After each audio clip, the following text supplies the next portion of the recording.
Hi, I'm Dr. Nikki Street. I'm one of the senior lecturers here in the psychology department. Today I'm going to give you a quick tour of the psychology facilities we have here in the Science Centre, so come with me. We're now in the control room for the observation suites, and from here we can observe behaviour from a distance, and this allows us as psychologists to observe more naturalistic behaviour. For example, we could look at how children play, how children interact with adults, or we could even look at social behaviour. So if we put a group of people in there and see how they behave with each other when we change the different situations. From this control room, we can also record and subsequently analyse behaviour. So we have a number of cameras and microphones in the observation suite, and from this we can record what happens and then code that data afterwards to enable us to analyse and make judgments about certain hypotheses or certain questions that we have. Here we can see one of our lab-based eye trackers. From this eye tracker, we have participants place their head in the headrest and we can control and monitor what they see on screen. The eye tracker allows us to monitor where they are looking, and from that we can infer things like attention and focus. This is one of our cognitive suites. The cognitive suites offer a nice controlled environment in which we can have participants take part in experiments or conduct questionnaires. They can also control what they see and hear through the audio system and also via the computer.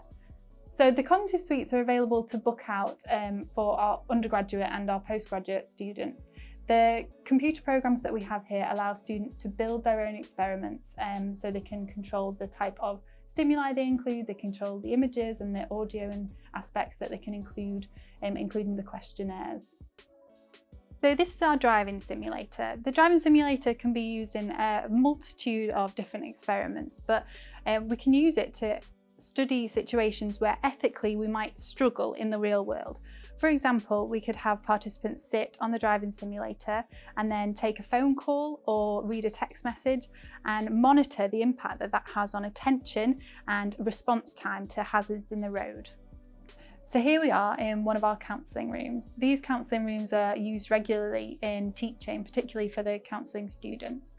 They allow us to practice our one-to-one or small group counselling skills, and they have facilities in here to allow us to record the sessions and watch them back so we can monitor your progress and continue to learn and improve. Here we are in the Psychology Human Sciences suite. Here we have a number of labs and we can measure how people respond, mainly physiologically and also biologically. So here we are in one of our Psychology Human Sciences labs. From labs like this, we can measure responses, kind of common human responses to things like pain and stress in controlled experimental conditions. And from this, we can often apply them to real world or clinical settings. This is our TSA, and this machine allows us to have participants experience pain in a controlled lab setting. This monitor here allows us to control the temperature and have participants feel either very, very cold or very, very hot surfaces. Using equipment like this, we can explore how pain influences us and how we can in turn influence pain. Here we have the biopack, and the biopack can be used in a variety of ways. For example, we can look at how our body responds to stressful situations and explore how interventions such as distractions or images or sound can reduce those stress responses. This biopack allows us to monitor things like heart rate, respiration rate, and also galvanic skin response, so how much we sweat and how stressed we become.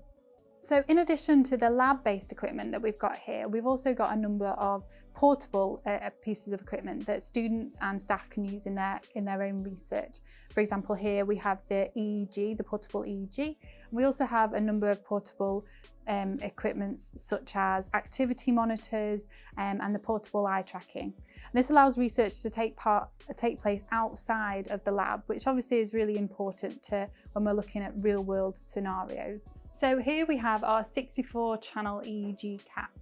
The EEG cap allows us to monitor the electrical activity of our brain through our scalp. And by monitoring that electrical activity, we can infer the areas of the brain that are working in that particular activity, or the areas of the brain that are most lit up and active during a number of different aspects. For example, we could use the EEG cap to monitor how people respond to difficult math questions and the impact it has on our kind of brain. We can also use the EEG cap to look at relaxation responses, so asking people to rest and restore and how that looks in terms of the electrical activity within our brain. I hope you've enjoyed seeing some of our exciting kit. As an undergraduate here, you'd get the chance to observe the equipment in teaching sessions, but also the opportunity to train in any of the exciting equipment that you've seen here today. Thanks so much for joining me. I'll see you soon.